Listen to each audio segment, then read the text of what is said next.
We appreciate every single one of you. We'd love to know, where are you watching from right now? Let us know in the comments. Now, let's dive into today's story. The late afternoon sun stretched long shadows across Daniel Carter's perfectly maintained backyard. He stood on his expansive deck, hands gripping the polished oak railing, watching a group of caterers transform the space into a sophisticated event venue. White draped tables dotted the lawn like oversized mushrooms, while strings of delicate lights were being hung between the towering maple trees surrounding the property. That table needs to move 3 feet to the left, Daniel called out, gesturing toward two caterers struggling with a particularly heavy table. We need clear pathways between all the seating areas. At 50, Daniel exuded the confidence of a self-made man. His silver-streaked hair was neatly trimmed, and his tailored navy suit fit his lean frame perfectly. He absently adjusted the new Rolex watch on his wrist, a gift from his wife, Isabel. The watch likely cost more than his first delivery truck, but that was the life they lived now. Still micromanaging, I see. A familiar voice quipped from behind him. Daniel turned to see his longtime friend and business partner, Michael Barrett, approaching with 2 glasses of whiskey. Michael's tie was slightly loosened, and his jacket hung casually over one arm, a stark contrast to Daniel's polished appearance. Someone has to make sure it's done right, Daniel replied, accepting the drink with a nod. He took a small sip. Macallan, 25? Only the best for your 25th anniversary, Michael said with a grin, leaning against the railing. Expecting quite the crowd tonight? Isabel insisted, Daniel said, watching as another catering van pulled into the driveway. Looks like half of New York's elite will be here. The guest list reads like a who's who of Manhattan society. Michael shifted uncomfortably, his expression suddenly serious. Daniel, there's something you should know about that investor, Stefan Marquez, who's been stopping by the office lately. Aye, darling. Isabel's cheerful voice interrupted from the French doors leading to the house.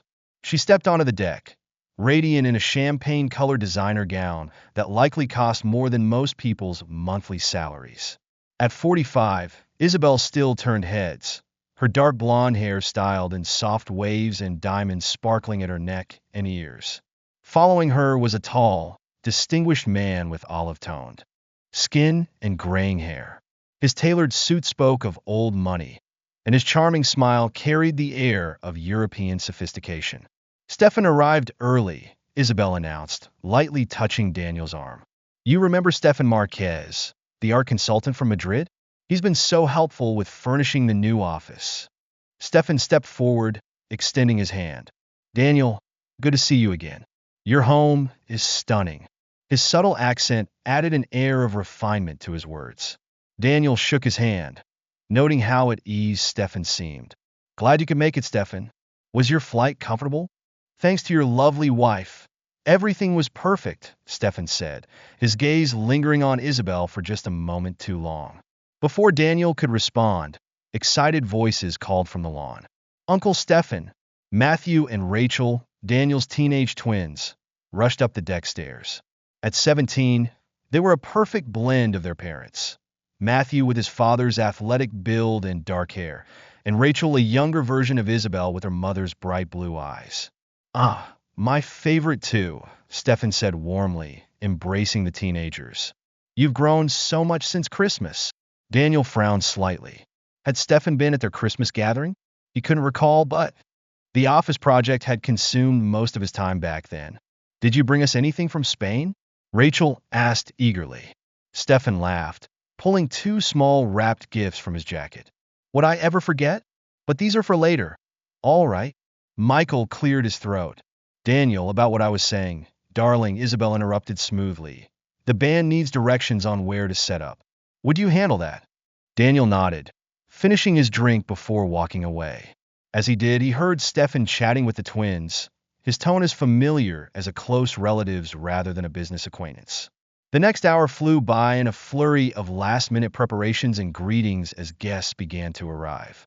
Daniel played the role of a gracious host, shaking hands, accepting congratulations, and engaging in conversations about business and politics. Yet a growing unease gnawed at him. Across the crowded backyard, he spotted Julia Manning, his assistant of 10 years, standing near the bar. Her expression was troubled as she watched him. She'd been trying to speak with him privately for weeks, but something always seemed to come up, usually Isabel needing his attention for some pressing matter. "Mr. Carter?" Julia started making her way toward him, but Isabel suddenly appeared at his side. "Daniel, the Whitmores just arrived. You must come say hello." Daniel is considering investing in that new development project. As his wife led him away, Daniel glanced back to see Julia's shoulders slump in resignation.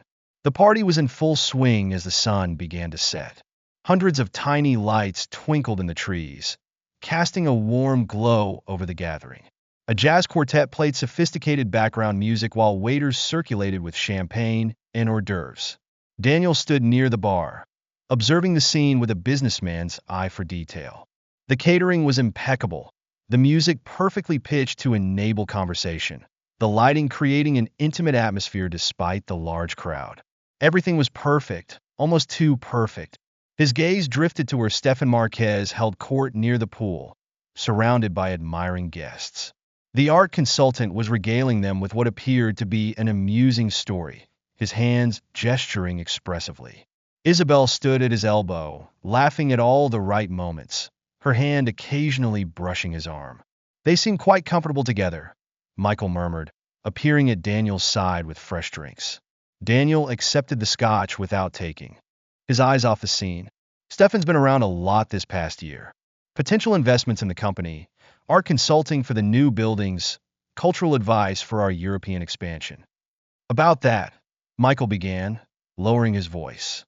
"I've been looking into his background, and something doesn't add up. His investment firm, Dad." Matthew's voice cut through their conversation as he approached with a group of his friends. "Uncle Stefan was just telling us about his villa in Madrid. He says we should come stay for the summer." Daniel's brow furrowed. "Uncle Stefan?" Matthew's expression flickered for a moment before he recovered. "Oh, that's just what we call him. He's around so much. It just feels natural." "How long has he been around so much?" Daniel asked carefully. "Oh, Matthew shifted uncomfortably. "Hey, is it okay if we use the pool house to change? Some of us want to swim." Before Daniel could respond, Stefan appeared behind Matthew, resting a familiar hand on the boy's shoulder. "Perhaps swimming isn't the best idea, Mijo. The night air is getting chilly, and we wouldn't want you catching cold before your big tennis match tomorrow." Daniel stared at Stefan. How? Did he know about Matthew's tennis schedule? "Uncle Stefan's right," Matthew agreed easily. "Come on, guys, let's grab some food instead." As the teenagers moved away, Stefan gave Daniel a practice smile. "Wonderful boys you have, Daniel. They remind me so much of myself at that age. The same spirit, the same fire in their eyes." Daniel forced himself to return the smile, even as something cold settled in his stomach. "They're good kids. Take after their mother, mostly." "Ah, yes." Stefan's eyes drifted to where Isabel was chatting with some guests. "Isabel is exceptional. You're a lucky man, Daniel." Before Daniel could respond, Julia approached again, clutching her phone. "Mr. Carter, I'm sorry to interrupt, but there's something urgent I need to discuss." "Daniel." Isabel's voice cut through the conversation like a knife. "The Blake Lines want to discuss that charity gala they're planning. Come, darling, you simply must hear their ideas." As Daniel was led away once again, he noticed Stefan and Julia exchange a look, his smugly confident, hers filled with frustrated concern. The night wore on, and Daniel found himself watching his family with new eyes. He noticed how Rachel gravitated towards Stefan, showing him her recent school photos on her phone. The art consultant's comments suggested an intimate knowledge of her life, her horseback riding lessons, her struggles with calculus, her dreams of studying in Europe. "Photo time," Isabel called out, gathering the family near the garden trellis. "Stefan, dear, would you mind taking it?" "Actually," one of the guests offered, "I could take it so Stefan can be in the photo too." Daniel watched as his family arranged themselves, with Stefan somehow ending up between the twins, his arms around their shoulders as naturally as if he belonged there. The flash went off, capturing a moment that felt increasingly surreal. "Oh, that's lovely," Isabel gushed, reviewing the photo. Stefan, you must send this to Sophia. She'll love seeing how much the twins have grown. Sophia? Daniel asked. My sister in Madrid, Stefan explained smoothly. She's quite fond of your family. Daniel's mind raced. When had his family met Stefan's sister? How had he missed these connections forming right under his nose? From across the garden, he caught sight of Michael deep in conversation with Julia, both of them throwing concerned glances his way. Whatever they were trying to tell him, Daniel had a sinking feeling. It was too late. As the party began to wind down, Daniel found himself seeking solitude in his garden. The space had been Isabel's passion project when they first bought the house, but she'd lost interest once it was completed, leaving the upkeep to the gardeners. Now, it served as a quiet retreat from the fading celebration. He walked along the winding path, past carefully maintained roses and ornamental shrubs, until he reached the Victorian-style trellis arch draped in climbing vines. The structure marked the entrance to a secluded meditation area, complete with a stone bench and a softly bubbling fountain. Voices drifted from the other side of the trellis, muffled slightly by the sound of water. Daniel recognized his children's voices and started to step forward to greet them, but something in their tone made him pause. Dad's so clueless. Matthew's voice rang out, clear in the still night air, followed by a laugh that sent a chill down Daniel's spine. It wasn't the usual teenage annoyance with a parent. There was real disdain in his son's voice. I know, right? Rachel chimed in. He doesn't even know you're our real father. Daniel's hand gripped the trellis, his knuckles turning. White. The ground beneath him seemed to shift as a third voice joined in. Now, Querida. Stefan's accent was thicker in this unguarded moment. We must be patient. Everything is coming together. But it's taking forever, Rachel whined. Mom says once the inheritance comes through, we'll all move to your house in Madrid. She's already packed most of her jewelry. Your mother is enthusiastic, Stefan chuckled. But these things take time. The accounts must be prepared properly. One mistake could ruin everything. I don't see why we have to wait, Matthew grumbled. It's not like he suspects anything. He's too wrapped up in his precious company to notice what's going on under his nose. That's precisely why we must tread carefully. Stefan's tone turned serious. Daniel may be blind to his personal life, but he's no fool in business. One wrong step could jeopardize everything. Mom says he signed those new contracts last week, Rachel offered. The ones for the European expansion? Yes, and they'll be very useful, Stefan replied. But there are still arrangements to finalize. The offshore accounts need time to mature. The property transfers must look legitimate. What about the company? Matthew asked. Mom mentioned something. About a takeover? Leave that to the adults, Mijo, Stefan said firmly. Roger Clements is handling that aspect. Soon enough, everything will belong to us, as it should have from the start. Daniel stood frozen behind the trellis, his mind racing to process what he was hearing. 17 years of marriage. 16 years of fatherhood. All of it built on a lie.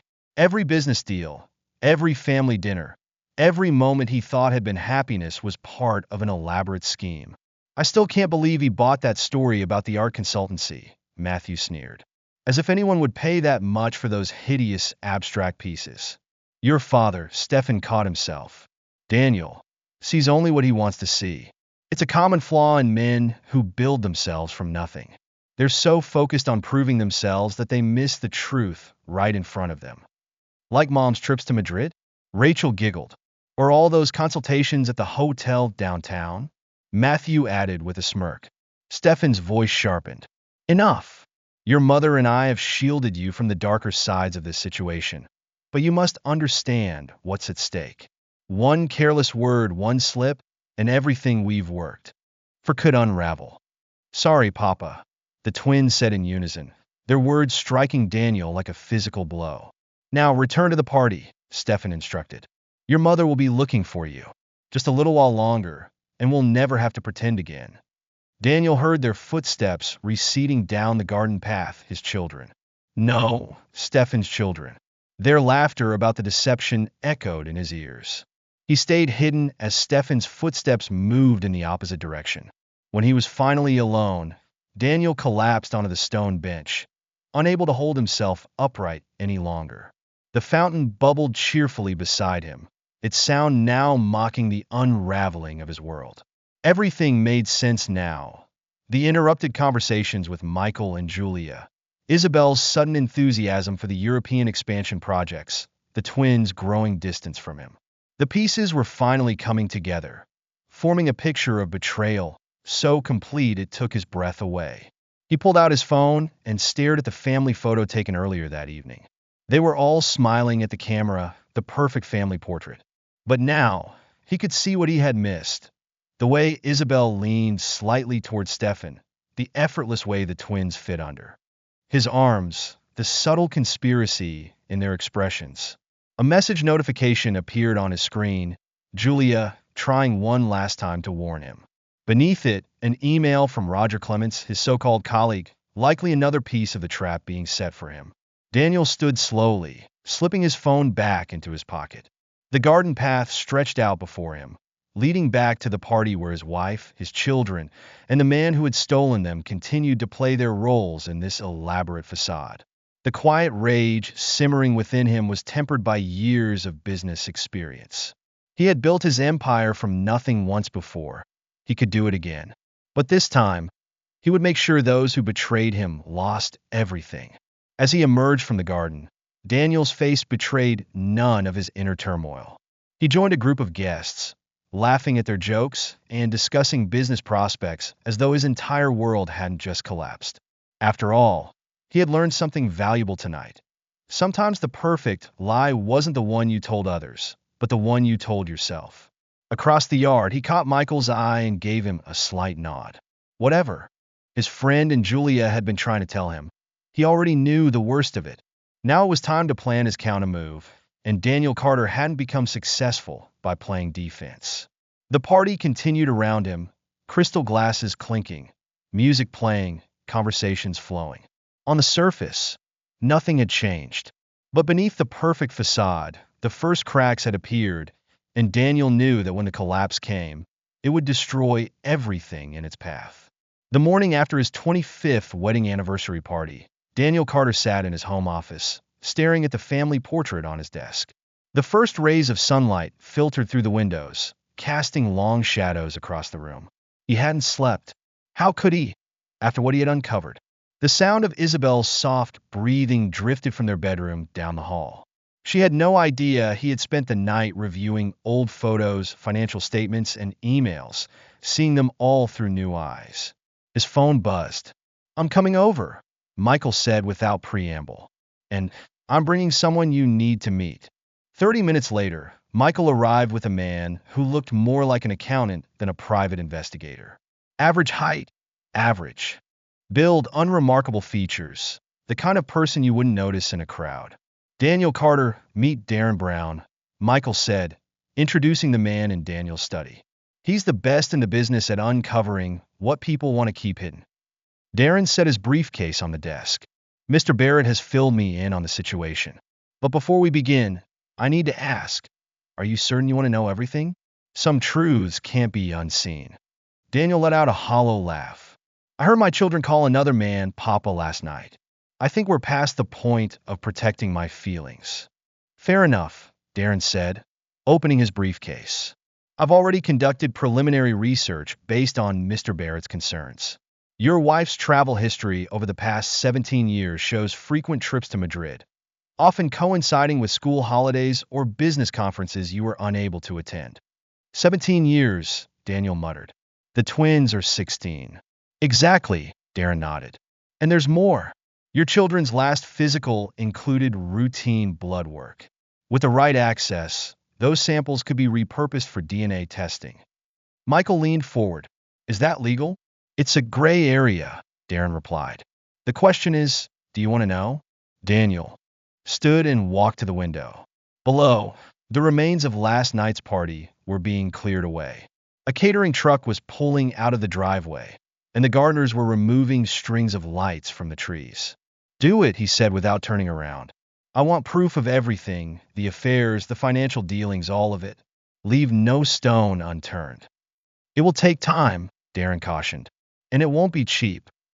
Money is no object. Daniel finally turned back to face them. But time might be. Based on what I overheard last night, they're planning something big.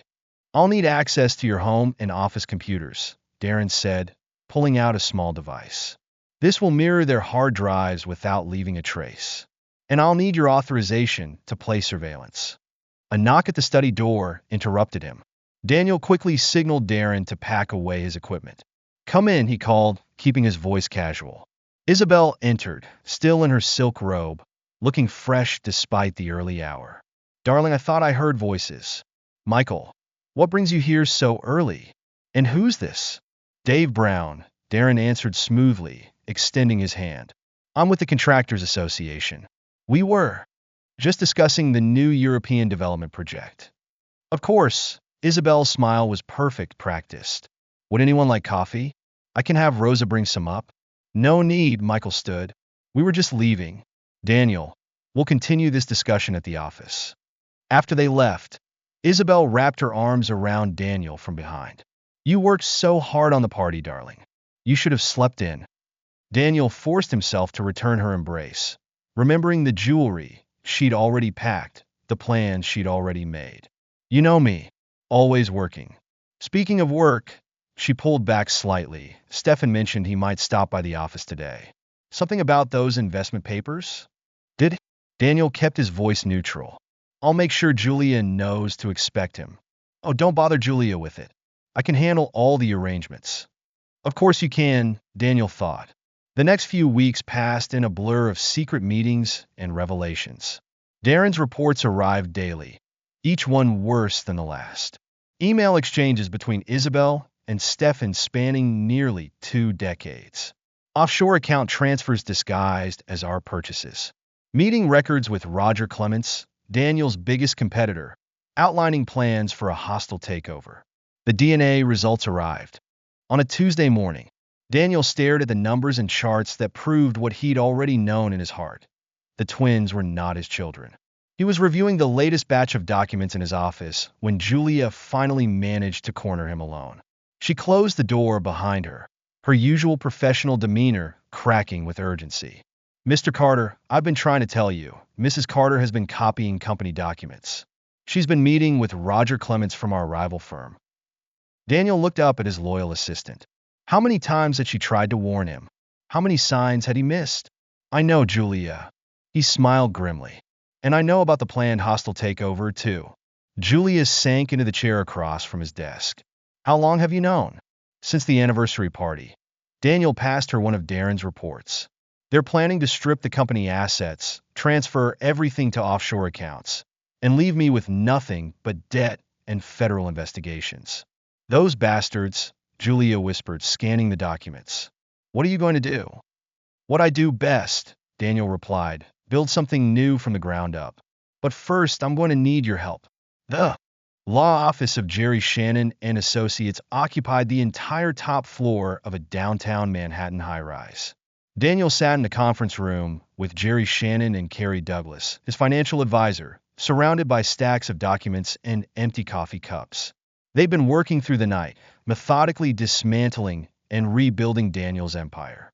The company's shares will be transferred to a new holding corporation, Jerry explained, pushing his wire-rimmed glasses up his nose. Your personal assets will be moved to unreachable trusts. They won't get a dime. Carrie nodded, pulling up complex spreadsheets on her tablet. I've arranged for the sale of your European properties. They'll close the day you leave. The timing has to be perfect. We can't tip our hand too early. What about the twins' trust funds? Daniel asked, his voice tight. Already dissolved, Carrie replied softly. The money has been transferred to educational trusts for your employees' children. Legally, it's untouchable. Daniel stood, walking to the window. Below, Manhattan's financial district was coming to life. Early morning workers hurrying through the streets like ants. Daniel, Jerry's voice was gentle. Are you sure about this? These moves, they're permanent.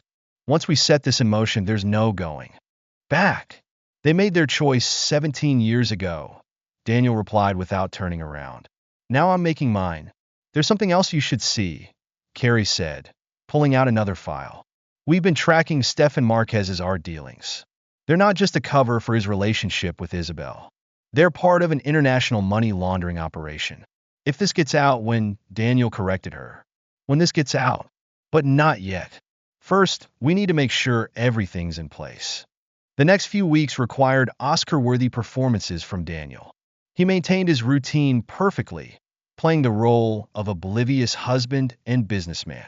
He attended charity events with Isabel, discussed summer plans with the twins, and reviewed investment proposals with Stefan. Late at night, while Isabel slept, he photographed documents from her private files and copied the contents of her laptop. During business hours, he worked closely with Julia to document every suspicious transaction, every unauthorized document copy, every secret meeting. Mrs. Carter called again. Julia reported one afternoon. She wants to know if you've reviewed the new contract from Roger Clement's firm. Daniel smiled, thinking of the fake contracts Darren had helped him prepare.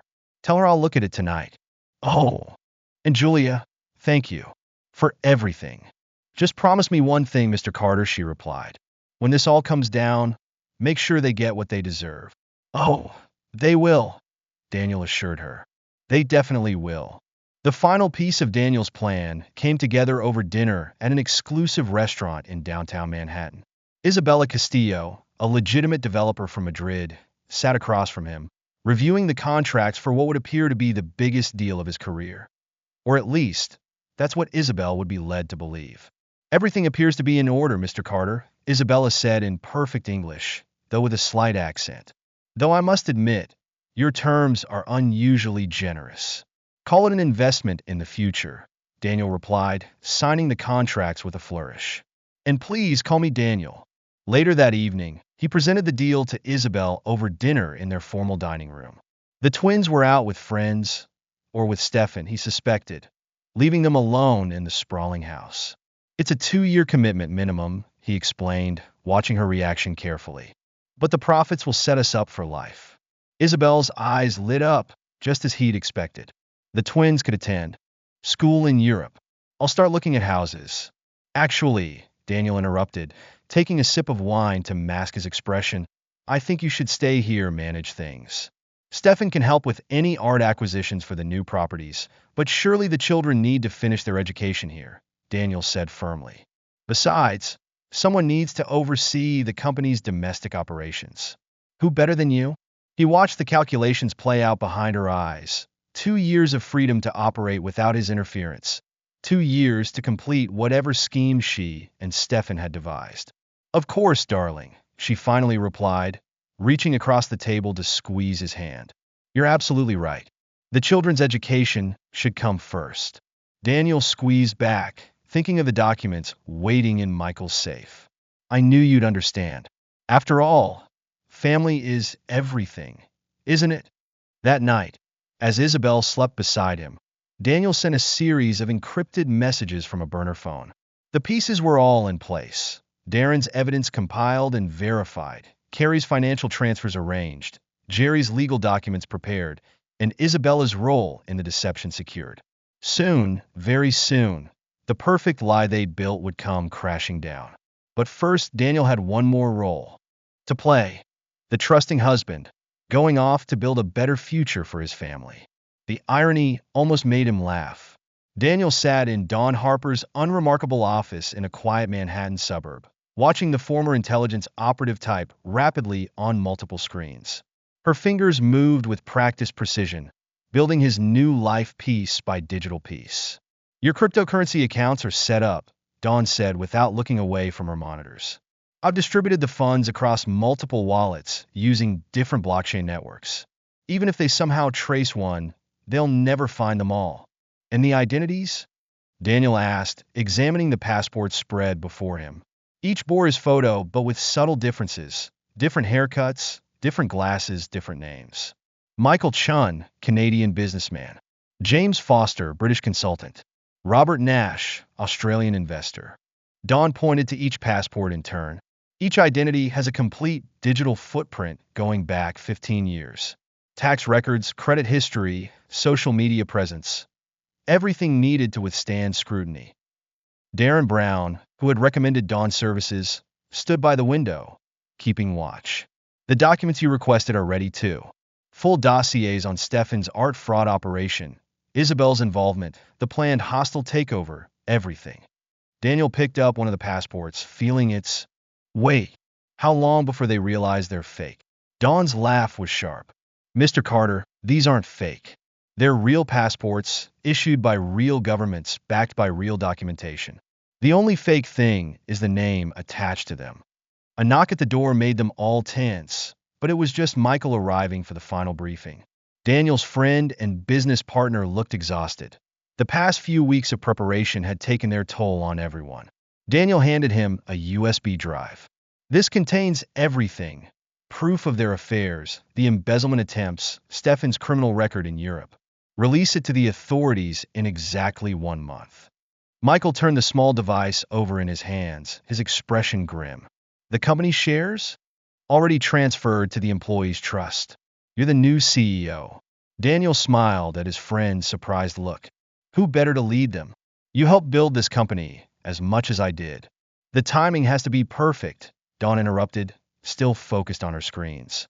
The property sales, the account transfers, the document releases, everything has to happen in the right sequence. Walk me through it one more time, Daniel requested, needing to ensure every detail was perfect. Dawn pulled up a timeline on her main screen. At 9 a.m. tomorrow, you leave for your business trip to Spain. At 10 a.m., you actually board a different flight under one of your new identities. By noon, the property sales will close automatically. At 1 p.m., the first round of fund transfers begins. Meanwhile, Darren continued, Isabel and the twins will be busy packing for their supposed summer trip to Madrid. They won't notice anything until it's too late. Julia has her instructions, Michael added. She'll execute the final phase of document distribution once I give the signal. SEC, FBI, major news outlets. They'll all receive the evidence simultaneously. Daniel stood, walking to the window. Somewhere across the city, his family, no, not his family anymore, was probably having dinner, making plans for a future that would never come. One last thing, Dawn said, her tone serious. Once this starts, there's no going back. No contact with anyone from your old life. No matter what. Are you absolutely sure about this? Daniel thought about the twins calling Stefan Papa, about Isabel's years of lies, about the planned betrayal that would have left him penniless and alone. I'm sure, he said quietly. They made their choice. A long time ago. Now I'm making mine. The morning of Daniel's departure dawned bright and clear. He stood in his bedroom, adjusting his tie one last time, playing the role of a businessman preparing for an important trip. Do you have everything you need? Isabel asked, helping him with his cufflinks, the ones she'd given him for their 10th anniversary, before the lies had consumed everything. All set, Daniel replied, allowing her to fuss over his appearance. Let her think he was still the same trusting fool. The car will be here in 20 minutes. I've been thinking, Isabel said, smoothing his lapels. Perhaps the twins and I could join you in Spain sooner rather than later. They're so excited about spending summer in Madrid. I bet they are, Daniel thought, remembering the overheard conversation about Stefan's house in Europe. Out loud, he said, let's see how the first few weeks go. I want to make sure everything's properly set up. Of course, darling. She kissed his cheek, and Daniel marveled at her ability to maintain the act. I'll have the twins come say goodbye before you leave. Matthew and Rachel appeared as Daniel was checking his briefcase one last time. They performed their expected roles perfectly, the dutiful children saying goodbye to their father. Bring us something from Spain, Dad, Rachel said, hugging him quickly. Yeah, and take lots of pictures, Matthew added, barely looking up from his phone. Daniel hugged them both, wondering if they could feel how stiff and formal the embrace was. These children who had never been his, who had laughed at his ignorance behind his back. Be good for your mother, he said, the words tasting like ash in his mouth. The car arrived right on schedule, not his usual driver, but one arranged by Dawn. Daniel kissed Isabel goodbye one last time, picked up his briefcase, and walked out of his life. As the car pulled away, he saw Isabel already on her phone, probably calling Stefan with updates. The twins had already disappeared back inside, uninterested in watching their supposed father leave. The car didn't head to JFK International as expected. Instead, it took a series of carefully planned detours, eventually arriving at a private airfield where a different plane waited. Daniel Carter boarded a flight to Madrid. Michael Chun boarded a flight to Bangkok. Back in Manhattan, Isabel was already helping. The twins packed for their summer in Madrid. She hummed happily as she sorted through her jewelry, deciding what to take, unaware that her carefully planned future was dissolving with each passing hour. In her office at Carter Development, Julia sat at her computer, waiting for Michael's signal. Multiple emails were drafted, each containing carefully selected documents and evidence. The recipients included the SEC, FBI, and major news outlets. Her finger hovered over the send button, ready to execute the final phase of Daniel's plan. 1 month later, Isabel Carter's morning routine was interrupted by a loud pounding on the front door. She opened it to find federal agents with search warrants, and her world began to crumble. The morning paper lay on her designer coffee table, its headlines screaming in bold type: Real estate mogul's empire exposed in massive fraud scandal. Beneath it, smaller headlines added to the devastation: Art dealer's money laundering operation uncovered and corporate espionage scheme dismantled. Matthew stormed into the living room, waving his phone. My tuition payment bounced. The school says I can't come back next semester. Before Isabel could respond, Rachel rushed in from the garden. My writing instructor just called. All my competition entries have been canceled. She says our checks were rejected. Isabel's own phone was buzzing constantly with notifications. Their assets were frozen. The houses, all of them, had been sold weeks ago. The company had been transferred to employee ownership. This is impossible, she whispered, trying to access their accounts. Every password had been changed, every trust fund dissolved. Stefan wasn't answering his phone. His art gallery was closed, a notice of federal investigation posted on the door. His house in Madrid, the one they'd planned to escape to, had been seized by European authorities. The twins sat shell-shocked on the designer couch that probably wouldn't be theirs much longer. Their dreams of European luxury had evaporated like morning mist. No more private school. No more equestrian competitions. No more pretending to be part of Manhattan's elite. How could he do this to us? Matthew demanded, his arrogance crumbling in the face of reality. Do this to us? Rachel's laugh was hysterical. We're the ones who betrayed him. We're the ones who, she trailed off as federal agents began cataloging the home's contents. Isabel sank in her favorite armchair, the same one where she'd sat plotting with Stefan all those years. The newspaper articles painted a damning picture. Decades of fraud, money laundering through fake art sales, corporate espionage, a planned hostile takeover. Every secret exposed, every lie revealed. Meanwhile, on a sunny beach in Thailand, Daniel, now living as Michael Chun, sipped a cocktail and read the news on his tablet. His old life had burned to ashes, but from them, he'd built something new: freedom. His phone, a secure line known only to Michael, buzzed with a message. He opened it to find a series of news articles. Manhattan socialite and international art dealer indicted for fraud and DNA, scandal rocks private school as paternity questions emerge. Attached was a photo taken by one of Michael's contacts. Isabel being led into the federal building for questioning, her designer clothes and perfect makeup unable to hide her devastation. Behind her, Stefan was being escorted in handcuffs, his sophisticated facade shattered. The twins, their parentage now public knowledge, faced their own crisis. Their friends had turned on them, their social media accounts flooded with mockery and disdain. The very elite circles they had hoped to dominate now shunned them completely. Daniel closed his tablet and walked along the shore, watching the sunset paint the sky in brilliant colors. The warm sand between his toes felt nothing like the manicured lawns of his Manhattan estate. The sound of waves replaced the noise of corporate boardrooms. A message from Dawn confirmed that his new identities remained secure, his cryptocurrency fortune untraceable. She kept her word. He'd vanished completely, leaving behind a perfectly executed plan that dismantled the lies his life had been built on. Carol's final update was brief. It's done. They'll never recover from this. Daniel typed back a simple response. Good. He slipped the phone back into his pocket and continued his walk along the beach. Sometimes, The best revenge wasn't about violence or confrontation. Sometimes it was simply about living well and letting karma handle the rest. The sun dipped below the horizon, taking with it the last remnants of Daniel Carter's old life. Tomorrow would bring a new day, a new identity, a new beginning. But for now, he simply walked along the shore, finally at peace with the knowledge that justice, in its own way, had been served. Epilogue: 5 years later, the Federal Correctional Institution in Danbury, Connecticut, was a far cry from the luxury Isabel Carter had once known. Her designer clothes had been replaced by prison orange, her spa treatments by strictly scheduled yard time.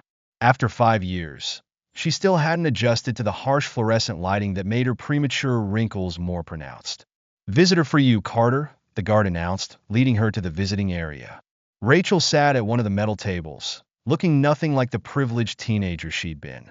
At 21, she wore simple clothes from a discount store, her once perfectly maintained hair pulled back in a practical ponytail. No more equestrian competitions or designer outfits. She worked as a receptionist at a local veterinary clinic, attending community college at night. "Hi, Mom," she said quietly, no longer the entitled child who had mocked the man she'd called father. "Darling." Isabel reached for her daughter's hands, but Rachel kept them in her lap. "How's your brother?" "Still working construction in Nevada," Rachel replied. "Entry-level stuff. Ironic, isn't it? He finally ended up in the family business. Just not the way we planned." Matthew had taken the fall harder than his sister. His dreams of attending an elite university had evaporated with their trust funds. The boy who once sneered at manual labor now spent his days doing exactly that, learning the trade from the ground up, just as Daniel once had. Isabel hesitated. "Your father." "Which one?" Rachel's laugh was bitter. "Daniel? Nobody's heard from him in 5 years. He's gone, probably living his best life somewhere while we deal with this mess." "Or do you mean Stefan?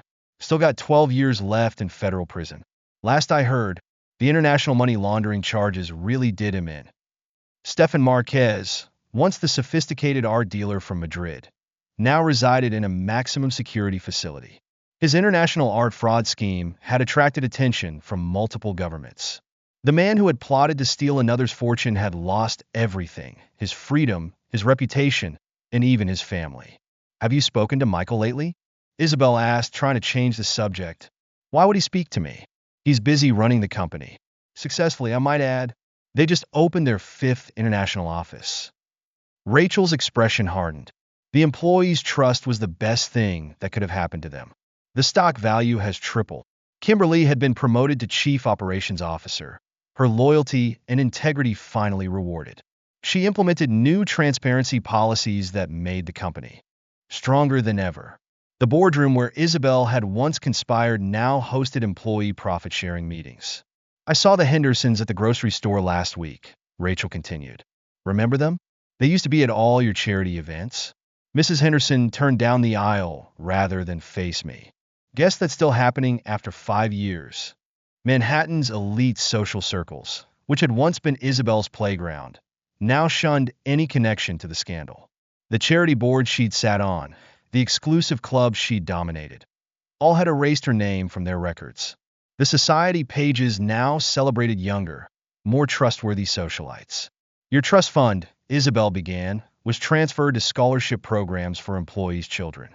Rachel cut her off. "I know. 3 kids are attending college now because of what used to be my horse show money. Good for them." The prestigious private school that Matthew and Rachel had attended now used their case in ethics seminars. Their former classmates had gone on to elite universities while they struggled to rebuild their lives from scratch. Meanwhile, across the world, a successful entrepreneur named Michael Chun had built a reputable consulting business in Thailand. His expertise helped small construction companies grow sustainably, his reputation for honesty drawing clients from across Southeast Asia. Few knew that Michael Chun had once been Daniel Carter, and those who did kept his secret. Michael visited occasionally on business trips, bringing news from Manhattan that he knew Daniel still wanted to hear, despite everything. They never discussed the family that had betrayed him, focusing instead on the company's continued success and the positive changes their actions had brought. Daniel had found peace in his new life. His beachfront home was modest compared to his Manhattan estate, but filled with genuine friendships and honest relationships. He'd even started dating again, a local businesswoman who appreciated him for who he was, not what he owned. Dawn Harper had done her job well. Despite extensive investigations, no one had ever tracked down Daniel Carter or his fortune. The cryptocurrency wallets she'd established remained secure, their contents funding charitable projects through untraceable donations. Daniel discovered that helping others anonymously brought more satisfaction than any display of wealth he'd once enjoyed. Darren Brown still worked as a private investigator in Manhattan, his role in Daniel's disappearance known to very few. He had built a reputation for exposing corporate misconduct, his experience with the Carter case making him exceptionally effective. Occasionally, he'd receive anonymous tips that helped crack major cases. The emails were untraceable, but the writing style was oddly familiar. Back in the prison visiting room, Isabel watched her daughter stand to leave. "Will you come again next month?" "I don't know, Mom. Between work and school, we'll see." Rachel paused. "Matthew asked me to tell you. He's using Dad's name now. Daniel's name. Said it's a reminder to be a better person." After Rachel left, Isabel returned to her cell, passing the common room where a television played the local news. A story about Carter Development's latest charitable initiative caught her attention, a program providing construction training to underprivileged youth. She watched Michael Lancaster present the project, standing confidently where she had once expected Stefan to stand.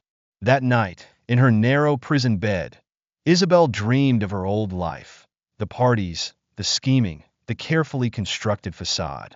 She woke to the harsh reality of concrete walls and strict schedules, another day of reckoning stretching before her. On the other side of the world, Daniel sat in his beach house office, reviewing reports from his consulting business. A framed photo on his desk showed him, with a group of local builders whose businesses he had helped develop. Their success had become his redemption, their gratitude erasing the bitterness of his past. His phone buzzed with a message from Michael. "Just met your namesake. Matthew is doing well in Nevada, working hard, learning the trade. He asks about you sometimes through channels. Should I tell him anything?" Daniel stared at the message for a long time before replying. "Tell him hard work and honesty build stronger foundations than quick schemes and lies. He'll understand eventually." The sun was setting over the ocean, painting the sky in colors no artist, certainly not Stefan, could capture. Daniel stepped onto his balcony, breathing in the salt air. His tablet displayed news from Manhattan, another charity initiative from his old company. He smiled faintly, then turned back to enjoy the peaceful rhythm of the waves. Another success story from the employees' trust. Another small piece of good growing from the ashes of betrayal. 5 years had changed everything, and yet nothing. The perfect lie had been exposed, its architects punished, its victims either redeemed or condemned by their own choices. Daniel had lost a false family, but gained a true purpose. His revenge had been complete, but his victory lay not in their downfall, but in his own resurrection. As darkness settled over the beach, Daniel raised a glass to the horizon. "To karma," he whispered, "the great equalizer." In prison cells and construction sites, in veterinary clinics and corner offices, in Manhattan society gatherings and Thailand's business meetings, the ripples of one man's response to betrayal continued to spread. Some called it revenge, others called it justice. But Daniel knew the truth. Sometimes the best revenge was simply living well and letting time reveal the consequences of each person's choices. The perfect lie had crumbled, but from its ruins, various truths had emerged, some bitter, some sweet, all transformative. In the end, everyone had received exactly what they had earned. No more, no less. And perhaps that was the greatest justice of all. This is where our story comes to an end. Share your thoughts in the comment section. Thanks for your time.